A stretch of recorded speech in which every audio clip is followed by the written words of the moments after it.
రోజు చెప్తున్నారు కదా. మినిస్టర్ పిఏ మీద కంప్లైంట్ ఇవ్వడానికి వచ్చాను. సంజారాణి మేడం.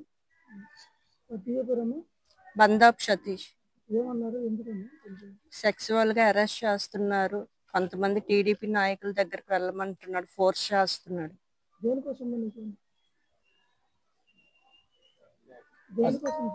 పెడుతున్నాడు, సెక్సువల్ గా ఇబ్బంది పెడుతున్నాడు, నా డబ్బులు తీసుకొని నన్ను కొట్టడం తిట్టడం చేస్తున్నాడు అని వచ్చాను సార్.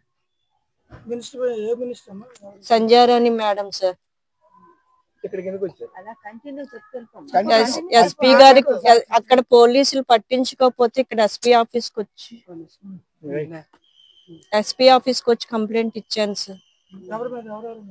బందాబ్ సతీష్ మీద మెయిన్ ఇచ్చాను సార్. పృథ్వీ చిన్న చిన్నవి వల్ల ఒకసారి మెసేజ్, మేడం గారు అబ్బాయి సార్, మెసేజ్ చేశాడు సార్.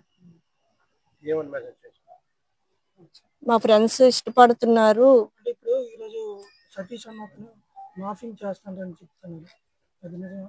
మీరు ఎంక్వైరీ చేసుకోండి సార్. బ్యూరోకి ఏదో ఉంటది కదా సార్, నా ఫోను వాడి ఫోను అందరి ఫోన్ నెంబర్స్ ఇస్తాను, నా ఫోన్ కూడా వదిలేస్తాను, చేసుకోమని చెప్పండి సార్.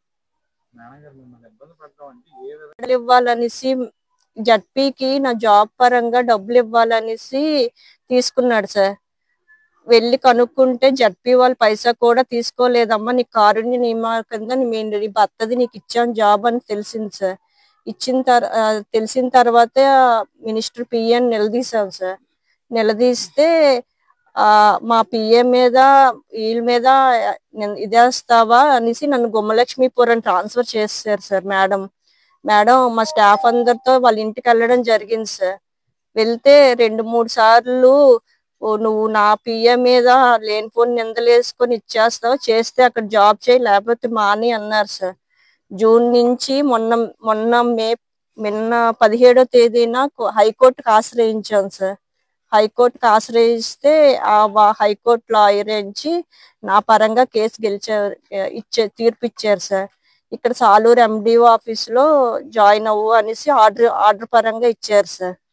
అది వారవలేక నాకు సపోర్ట్ చేసిన వాళ్ళని కూడా గాయపరచడం, కొట్టడం జరిగింది. ఇంటికి కూడా వచ్చి చాలా రభస్ చేసి ఇబ్బంది పెట్టాడు సార్. వాళ్ళ అనుచరుల ద్వారా వాడు కూడా వచ్చాడు సార్. మినిస్టర్ పిఏ కూడా వచ్చారు.